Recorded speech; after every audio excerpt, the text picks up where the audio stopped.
Good evening and welcome to this conversation. I can assure you that it's going to be a most unusual conversation. We have two people here who are iconic for, I think, practically every Indian reader, every Indian person in entirely different ways. Shriyam, teacher, guru, yoga expert, and to my mind, a person who has found contentment without any overt requirement for all those appendages of power that a lot of others exhibit. This is my personal point to make. Speaking to him is Rujuta, who has almost single-handedly changed the way women across India think about food, their bodies, and what they put inside and what they get out of this possibly transformative experience. Two people from different points of view talking about the thing that matters most to most of us, which is our interiority, our minds, our bodies. What could be better? I'm delighted that Westland, of whom I am the publisher, got to publish both of their latest books, Yoga Also for the Godless, a mischievous title, I'm sure you all realize, and Eating in the Age of Dieting, another sharp comment on what we all are. This event is being streamed live simultaneously on Shriyam's Facebook page, on the Satsang Foundation YouTube channel, and on the Westland Facebook page. Please join us. I'm going to leave you now with these two eminent people, and I'm going to ask Rujuta to kick off the conversation with the first comment and engage with Shriyam. For the next 30 minutes, we can listen to them. Thank you and welcome again. Over to you, Rujuta. Thank you, Kat. Thank you, Kartika, and namaste, Shriyam. It's a pleasure, honor, privilege to be finally meeting you. One of your disciples, who's also a friend of mine, Vasuki, I think we've been trying to get this meeting going forever, but I think it took COVID and to meet virtually. I do hope to see you in person, but before we'll certainly see in person at some point, I'm sure. Yes. No, I would love to see you in person. But I was, like the way Kartika said, I was rather intrigued by the title of your book, Yoga Also for the Godless. So what does that really mean? Because on the one hand, yoga's for samadhi, yoga's also like a quick fix for self-realization. I guess you're in Haridwar right now, are you? No, I'm in my place in Madanapalle. We have a nice recording studio here. So. Oh, that's beautiful. That's great. So, yoga, I'm sorry to say, but the yoga market today is full of what one can achieve in as little as 3 days and 6 hours. And in that, you're talking about yoga for the godless. So tell me what's the whole idea behind this title? So actually, it started with a young friend of mine, a lady, a girl, who went to learn yoga somewhere. Now, she's educated and she's Western educated, and she works for the World Bank. And she came to me and she said, I wanted to learn yoga. So I went to this guy and he said, well, if you want to yoga, first you have to worship Ganapati, then you have to chant this mantra, and so on. She said, but I don't want to do any of this. Can I learn yoga? He said, no, you have to go through this. So she said, okay. So she went to a Western teacher of yoga who did not encourage it. But then she found it very shallow. She couldn't understand. She said, this is not enough. This is not yoga. So because she was introducing some other exercises along with yoga, the whole thing got complicated. So she came to me. And she said, look, I know that there are some people who teach yoga, but the disciples say that you have to accept them as the guru. Oh, yes. Yeah, and she said some funny word. She said, you have to surrender. Then after that, I said, listen, this is a whole problem which has come up now, that yoga has been completely misunderstood. I have been with a Nath yogi from the Nath Sampradaya, my Guru Maheshwar Nath Babaji. Years he has been practicing yoga, And the Yoga Sutras of Patanjali, actually, this book is a um, sutra by sutra exposition of the Yoga Sutras of Patanjali. Now, Patanjali is the authority on yoga. He is the founder of Yoga Darshana, actually. So, I thought we should shed some light on this and also include practical training somehow. So, this is the idea which started me off on this book. First of all, even a person who does not think or doesn't want to conceive of a creator God, Correct. can still practice yoga. So you may believe in God or you may not. That's why I said also for the godless. You know what I mean? So not for the God, but also for the God. Even if you don't believe in that hierarchy and all that stuff, you still can be a yogi, because all that Patanjali wants is that, first of all, yoga darshana is derived 78 to 90% from Sankhya. Now, Sankhya is an ancient philosophy of Kapila, the great Muni Kapila. And Kapila is so important that Vyasa has to put him into the Bhagavad Gita by when Krishna says, among the mountains I am Meru, among the Vedas I am the Samaveda, among the Munis I am Kapila. So important. So Kapila is the founder of Sankhya, and Yoga Darshana is 90% derived from Sankhya. Now, Sankhya, which many people don't know, is an atheistic philosophy. Oh. Yes, because there is no creator God there. They have a word Ishvara, but that Ishvara means the sum of all knowledge from sum of understanding and consciousness from the beginning of time. That entity is called Ishvara, not somebody who fashions people, throws them down, beats them up, and puts them in heaven. And so, there is no such God out there. So this is the concept of Ishvara. So essence of yoga is that in every human being there are two parts. It's not a monistic philosophy. It's a dualistic philosophy, in the sense that there is Purusha. Now, when you say Purusha, it doesn't mean a male. Okay, Purusha here means consciousness. And Prakriti. Prakriti is the other aspect of which. So the whole world is created by combination of chemicals and so on, and by Prakriti. Now, Prakriti surrounds the Purusha. Every human entity has two, Purusha and Prakriti. Now, to free yourself from Prakriti by conditioning your body and mind, conditioning your body and unconditioning your mind, let's put it this way. Wow, that's beautiful.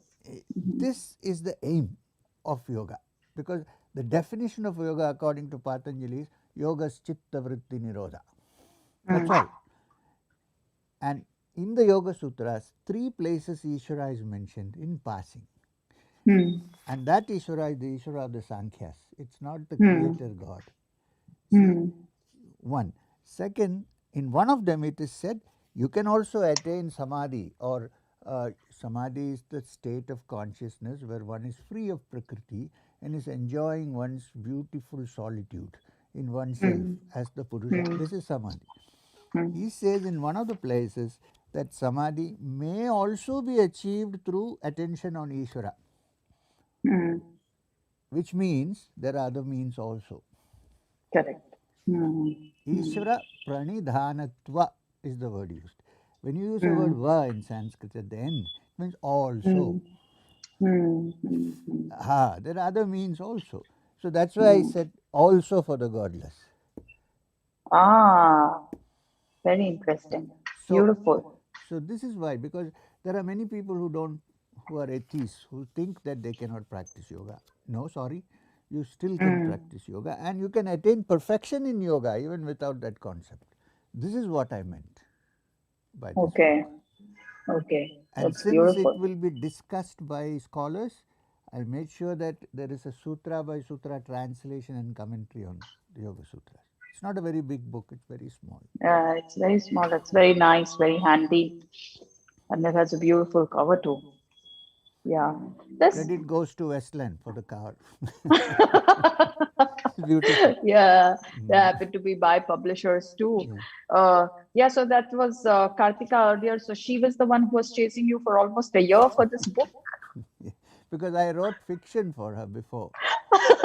I Oh, wrote I a didn't know novel that. called Okay. Shunya. I wrote a novel called Oh, Shunya. And then after that, in 2 years, somehow she got me to do this. so which one were you faster with Shunya or with this book? The what? Which one did you finish writing faster? Your fiction I or actually finished fiction fast. This took a long time to research. Fiction is, you allow your mind to soar. Nobody is going to say this is wrong, this is right. And you correct. carry on. So I think that's Mm-hmm. why some people try to present non-fiction in fiction. If you read Mm, Shunya, you'll see that it talks about what uh, in the spiritual parlance is called mm, avaduta. There are mm, these people who look to be completely crazy. They don't mm, follow mm, any norms. They're nothing. They're just free. So mm, they mm, may be naked. They may wear clothes. So such people are called avadutas, mm. who have deconditioned themselves totally and are kind of, you can't put them in a bracket. Correct. Shunya is about such a person. Okay. Yeah, and Interesting. yeah, but it's fiction. But there are Mm-hmm. many facts inside. Fiction is only facts clothed with exaggerations, I think. Wow. You can't write Nice. fiction without fact. Impossible. That's lovely. So here you are saying that yoga can be pursued and practiced also by people who do not believe in God, like the way one traditionally believes in God. But then, what would you have to say about all of the yoga gurus these days going around who are really marketing themselves as God, if not second to God? Now, What's your view on that? I'm sorry, but this is not the way to treat yoga. Seriously. Look, Yes. we are breaking away from this ancient tradition. Some of them claim to be, I don't want to name anybody, some of them claim Mm, to be part of tradition. But in the ancient tradition that we have, especially the mm, Upanishads are, especially the principal Upanishads, 11 in number, mm, they are mm. the essence, the jewel of all the Vedic teachings. They are the Correct. essence. Now, the Upanishads are all invariably dialogues. Mm. You don't say, oh, Yes. this is true and you accept it. No, you can Mm, always differ. You can discuss. mm, In those mm, days, in the forest academies, the mm, teacher, the rishi, and the students sat together and discussed matters. mm, Nobody pushed anything down somebody's throat. And not a single rishi you will find who wants his followers or his disciples to worship him or to surrender to. No. I'll give you an example here. Look at this. Uh, now I forget the name of the rishi, but it doesn't matter. It is there in the Chandogya Upanishad. A mm, student who is the son of another rishi. mm. No. I think it is Uddalaka Aruni or something, one Yes. of these rishis. Yes, yes, yes. Yeah. So Mm, his son goes to some other teacher to study and mm, comes back. mm, mm. See this, he didn't say, oh, I am the only teacher. He sends him Correct. somewhere. He comes Correct. back and then he asks him, have you found the truth? I'm looking Mm, at the freedom and the healthy dialogue between them. Not, oh, you come back, now you fall at my feet. He says, okay, you have found. He says, I think I have. He said, if you think you have, you haven't. So tell me about the truth. So mm, the son says to the father, you tell me. So the mm, father says, you see the banyan tree there? Yeah. Go there and collect a seed from there. Bring me a seed of the banyan tree. So he brings him a seed from the fruit of the mm, banyan. He says, peel it. So he peels it. mm, What do you see? He says, I see the kernel inside. mm, He says, peel it. Peeled. What do you see? He says, I find tiny little black seeds inside. You mm, take one of those seeds and break it. So he mm, breaks it. He says, what do you see? I see nothing. The father tells the son, it is from this nothing which you see that mm. this whole banyan tree has come. Beautiful. Hmm.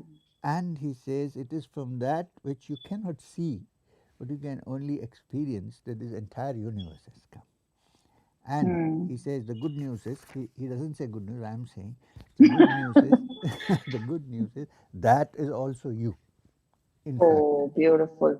when you are Hmm. free of all conditions, you are that. Tat Tvamasi. Hmm. See, this was the mode. It somewhere got all messed up. We don't know what to do very often. No, but thank God for people like you who are bringing us back to our senses, to our essence, really, of the real teaching. See, it's so deep and so wonderful, and it says that you are God in some way. You see, you Hmm. free yourself from conditionings, and the essence of the supreme reality is you. It's not anything else.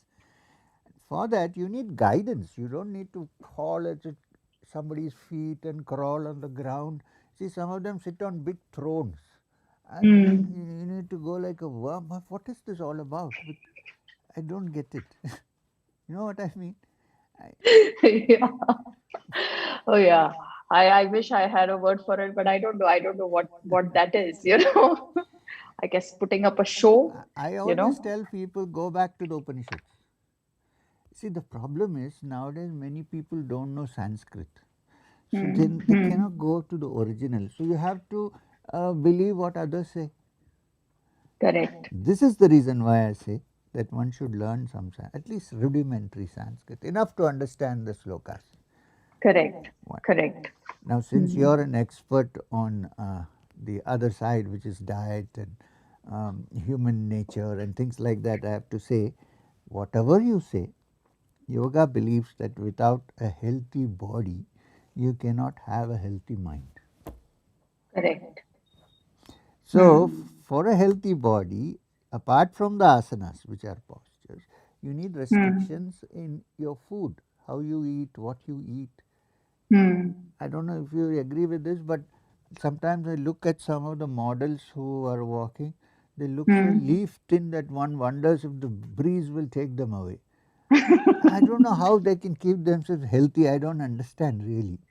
Well, I think it has a lot to do with what you're saying, that, you know, it's conditioning the body and unconditioning the mind. And most of us are conditioned to believe that the thinner we are, the better we are, you How? know? How is this?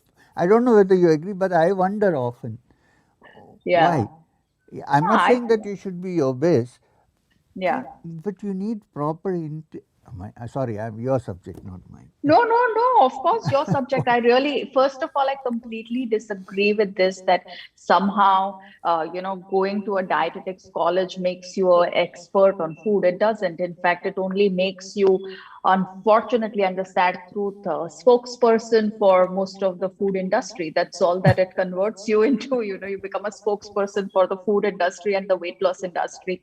But I guess food also, and the truth about food has to be experienced by living one's life, and only one who has lived will know about food and the role that it plays in our growth and our evolution, and not someone who went to some school to study for a few years. But Now you know, you have to say because I'm going to listen. I've talked too much hmm, actually. no, you haven't talked too Okay, much. You talk a lot whatever. of sense, so that's fine. No, but yes, I think yoga probably can save many people from really starving themselves into fitting into a certain size, or being into or being a certain weight, or being a certain shape. Have you seen that with your students, that once they get onto the path of yoga, they are much more sensible with their body, with their lifestyle, with the way they regulate their food and sleep? All this is important. From the Mm, point of view of yoga, the golden rule mm, is balance. mm. In the Gita, Krishna says this perfectly in one sentence. He says, this yoga is talking to Arjuna, of course, who's a Correct, Kshatriya, correct. Mm. tending to overeat and so on, tending to it. And so he says to Arjuna, Arjuna, Mm, mm, this yoga is not for him who eats too much or mm. eats too little, Little correct. sleeps too much or sleeps too little. This is the definition given for uh, diet, food intake, Yes. Yes. Yes. and also for sleep. Hmm. So I think that is the golden rule. You, you Correct. you need enough nutrition for your mind, brain. I mean, at the moment we don't know where the mind is. Like, brain is the mind for most of us. Correct. So Correct. we need Correct. enough. And yoga believes, the Yoga Sutra, as well as the Hmm. Sankhya philosophy believes, Hmm. that the finest part of the food that we eat goes to Hmm. form the brain. Hmm. So, which means they accept the fact that the mind is a material thing, especially if it Correct. comes from the brain. If you Right. identify it with the brain, Hmm. that which Hmm. is beyond, which is pure consciousness, comes only when the mind is still. True. Yeah. Hmm. Ordinarily, what we call the mind is always full of thoughts and playing around. Correct. There's nothing wrong Correct. with that, but that's the fact. It's a Hmm. reality. Right. So, food is a very important part of yogic practice. When they come here Hmm. for yoga training, we have a yoga Hmm. training center for teachers here. It's called the Hmm. Bharat Yoga Vidya Kendra. It's Okay. affiliated to Ayush, so that somebody doesn't take a Hmm. Hmm. certificate and they say, "Who are you?" So Correct. that's all. Correct. That's the only reason. Hmm. So Hmm. first thing is diet. Simple Hmm. diet, good food. Hmm. Of course, our Hmm. campus is vegetarian. I don't Okay. believe that you have to be non-vegetarian to have good health. Some Correct. people have Hmm. this impression that if you don't Hmm. eat meat, then you Hmm. cannot fight, which has been disproved many times when there is a Indo-Pak war, Hmm. Anyway, so still they persist. So mm, even Hmm. some of my relatives, it doesn't matter. So mm, this is very important to note that there is now again I'm getting into your subject, No, there but is no subject. my This is not my understanding, subject. So, hmm. my understanding is food should be nutritious, good food, Correct. doesn't Hmm. matter what. It should have enough protein, enough carbohydrates. This thing about complete protein diet, I'm not so happy. I think you need Hmm. some carbohydrates also uh, Hmm. to balance, especially the Indian body. Correct. For ages, it has been on carbohydrates mostly. Hmm. Hmm. And then balancing of sugar, and you can do without sugar, Correct. but it doesn't mean that you should eat only without sugar. And Correct. then this is question of milk. Now, for Hmm. centuries, in this Hmm. country at least, we have been Hmm. using milk and nobody has Correct. fallen. No, there are some rare cases where they have this allergy to Correct. milk, but Hmm. generally, I don't see any harm in taking milk. In fact, milk, ghee, and all dairy products are fine as long as you don't overdo it. Correct. That's according to my understanding. No, you're The rishis, absolutely right. the rishis Hmm. could not have been idiots. I mean, they were all drinking. Yeah, they were all drinking milk. Yeah. They All were our not Pehelwans vegans. drink milk. Yes. Yeah. Correct. Which is I also how I think of the Panchamrits five. Three of the Panchamrits are milk and milk products. Yes, Milk, ghee, yes, dahi. Yes. yes. Yeah. Which doesn't mean you take half a kg of panchamrit at a time. You see, everything has its Correct. limit. Everything has its limits. But to completely dismiss this as like, I have a good friend. I won't name her, who Hmm. says that milk is only human beings take milk after they grow up from other animals. Hmm. After breastfeeding, then they again continue to take. Nobody else takes, and so on. So when I go Hmm. to her house, I usually ask her, "Can you give me some coffee?" Yes, Hmm. black coffee. I said, "Milk." Hmm. There is some milk in the fridge. I said, "Then who takes milk?" Give me some. See, these are, I think they Hmm. are myths, basically. Of If you course. want to Yes. have black coffee, that's fine. But don't Hmm. say, we can't say that milk is not good for you unless you have that lactose something, which Correct. rarely people Intolerance. tolerate. Yeah. Yeah. Yeah. Otherwise, Correct. ghee Correct. is good. In fact, from Hmm. yogic point of view, ghee is used for various factors Right. in the diet. Hmm. If Hmm. you go to an Ayurvedic clinic in Kerala, they will give you ghee Correct. in the food. Correct. So Hmm. what I would say is, like Krishna said, we should draw a line of moderation. Correct. Correct. Don't have to go too much this side or too much that side. Right. Maybe that will help. Correct. True. True. But I guess for most people, defining moderation itself becomes difficult. That's true. You know. Which means you don't succumb too much to greed, roughly. But Roughly, yes. but you should take tasty food. I also don't believe that there should be Oh, no very salt at good. all, no sugar. How do you eat that food? I mean, how? Oh, Shri, and you have just become my favorite yoga guru No, by no, no. saying I'm this. not That food must be tasty.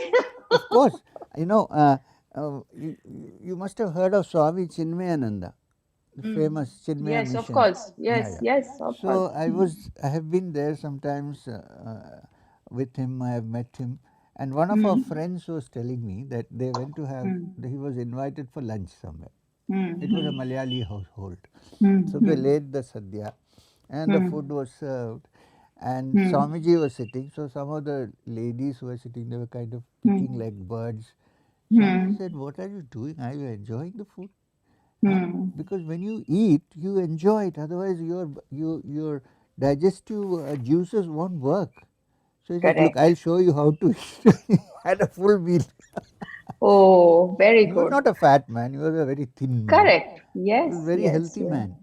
So Hmm. without uh, uh, tasting the food properly. So I think even in cooking we should color, taste, all these things matter Of course. Yes, because yes. then they kind of stimulate the juices, the digestive juices. Hmm. Then you get Hmm. proper digestion. Correct.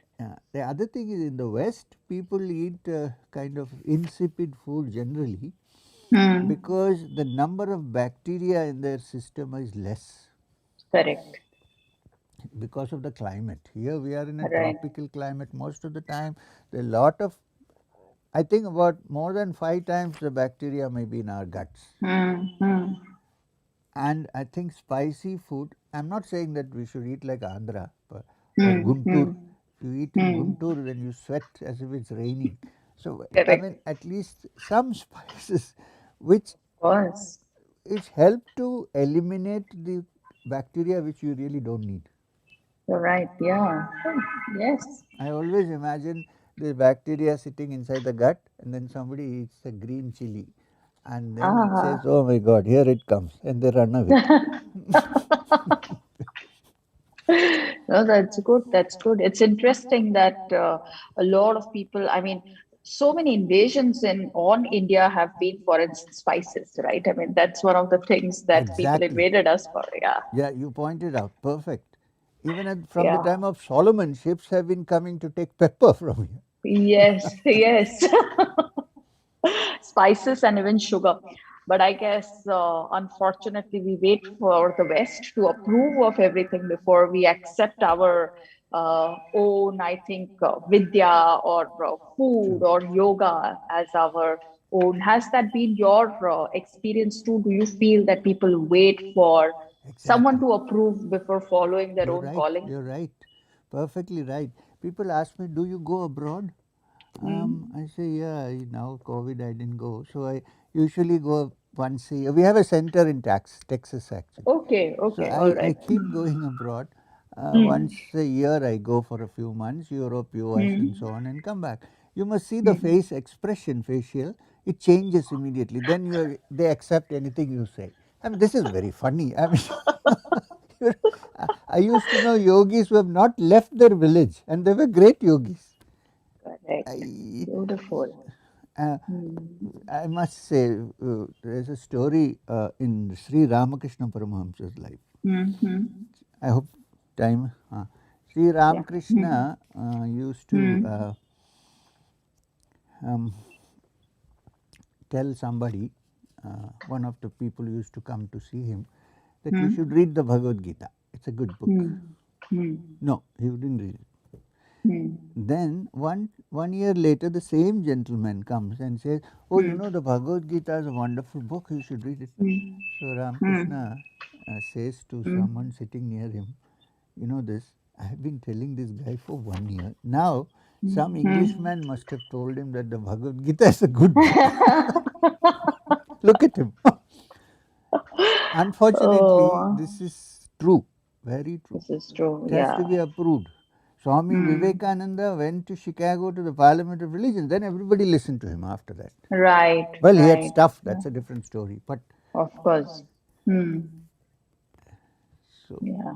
it happens. But do you think? Do you agree that we can have our own dietary systems and we need not imitate the West? Do you agree with this? Of course, I absolutely do, and I really feel that we've been blessed into a country of so many diverse cuisines.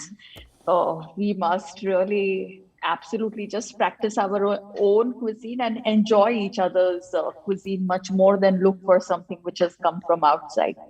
Uh, Absolutely. And also in terms of sustainability, in terms of climate change, the wisdom lies in eating local, seasonal, and traditional. I'm And glad this is what I think too, in a way. good. And I'm by and large a vegetarian. I am. I don't see any reason why. But if I go to Belur Mutt, for instance, which is the headquarters of the Ramakrishna Mission, occasionally I have a piece of fish. It's okay because it's cooked there in the Nice. kitchen. Correct. That's lovely.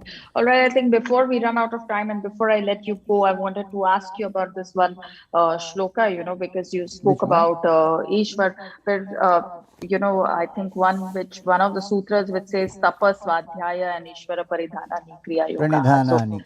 yes, that's the one that you were referring to, Yeah, there's one more here and there, but Hmm. yeah, this is So, the so sadhana pada, first sentence, yes. probably the practice. Yes, it is the first one. So I was wondering, are these the three parts, or or is the meaning that one of these three parts is good for you to No, I can't. I don't know which page are you on. wait? Now I have to search. I'll look for the page and tell me. I forgot to bring my glasses. Yogis also need glasses after all.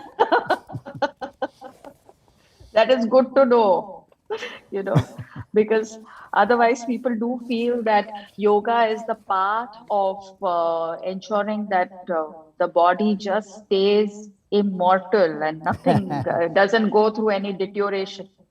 Well, the deterioration is reduced. I agree. Yes, yeah, Yeah, the metabolism, the catabolism is reduced, but it doesn't go totally. correct. No, right now I'm not able to, find the page, but yeah. So you have written about this in, or it's page number 32, Sutra 23, Ishvara Paridhana. This can also happen, is what Page you've written. number 32. 32. This is after the Abhyasa Vairagya. Or you can tell us No, about I'm coming Abhyasa there. Vairagya. I'm coming. I'm there. I'm there. Sutra. Yes. Did you say 32? Yeah, 32 page number, Sutra 23. Yes.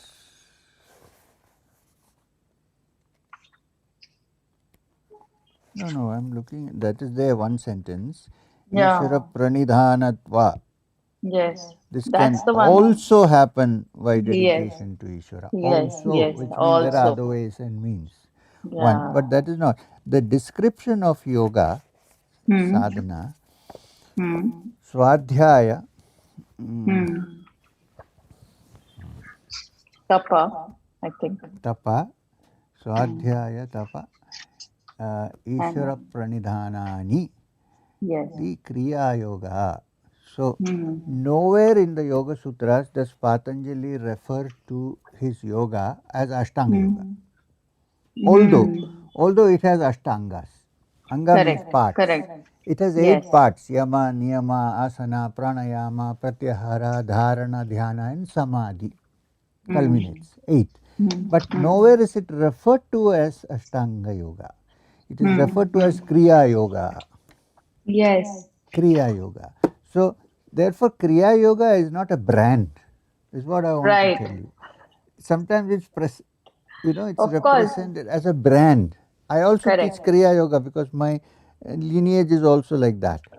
But Right. Kriya simply means, Kriya Yoga is a combination of Swadhyaya. Swadhyaya means basically self study. Swadhyaya, self study, more than somebody putting things into my head. Correct. Swadhyaya. Now, Swadhyaya of the textbooks on yoga, including sutras, yoga Right. sutras. Right. Swadhyaya also means study of the self, of the swa, of your own self. Correct. Swadhyaya. Then tapas. Now, tapas is a word derived from heat. Tapa.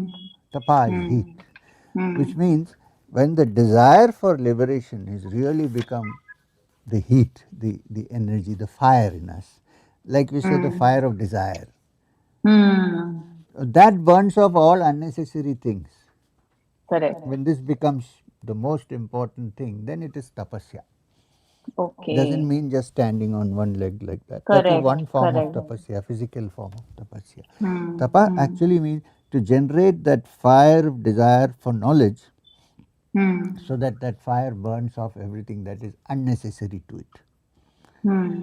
So first, Swadhyaya. Through Swadhyaya, one gets the desire to learn about the truth, about the self, about our consciousness. And that becomes a burning desire to find out. It burns off all that is unnecessary. Then the next one is Ishvara Pranidhanani. Then, when this happens, you can find the what you're seeking for by fixing your attention on the concept of Ishvara, which means primordial knowledge and fullness. This is Ishvara. Fixing your attention on that, you culminate your journey. And this whole thing together is called Kriya Yoga. So, Kriya Yoga is not just a technique. Correct. Correct. It's not just a breathing technique, which of course pranayama is included in the practice, abhyasa. But Kriya Yoga is defined as self-study, study of the self, the desire to know the truth, followed by attention on the concept of Ishvara as the all-pervading primordial reality. Beautiful. When these three happen, then you can say you are a Kriya Yogi. Not because you have taken a brand of Kriya Yoga from somewhere, Correct. including me. Correct. All this has to be included. Right. Right. So, nowhere does he say Ashtanga Yoga, but then he says that there are 8 ways to do that, 8 parts, and then the Ashtangas are described. Oh, beautiful. Once I went to Wisconsin and there was a yoga circle of youngsters in the university, Wisconsin. They were doing asanas, and so we had a satsang talk. Then I asked them, do you know who is the founder of this yoga, Ashtanga Yoga that you are doing? They said, V.K.S. Iyengar. I said, I don't know, what about Patanjali? V.K.S. was a great man. I mean, he promoted the practice of yoga. I agree with that. But they don't know, Then they said, we are doing all these asanas, and they showed me many complicated. I said, that's fine, but have you learned how to untie yourself from these knots? They said, they thought about it. Yeah, we do shavasana. This is. Excellent. Good. It's been lovely chatting with you, Shri M. I wish we had more time to go on. I do hope to, carry forward this talk and this Sure. dialogue when we meet in person. I But think if it's okay, sometime we should meet. Where do you live? In Bombay? yes, yes, You live at in Khar. Mumbai. Yes, At yes. Khar. So, mm, I've lived in Khar for 2 years as a brahmachari with the Ramakrishna Mission there. okay. Khar. Okay. My building is also called Ramakrishna Chambers. From Oh, my office window, you can see the mud. nice. So maybe hopefully we'll meet. It has been a very Yes. interesting discussion, mainly Thank because you. you just open up and talk what you feel like. That's good. That's what I Thank like. you. Thank So you we very meet much. again. Okay. Yes, yes, Thanks. we meet again. Thank you Thank you very very much. much. And for all those who've been watching us, this is the book that we've been talking about, Yoga Also for the Godless by Shri M. Thank you very much. See you. Namaskar. Bye.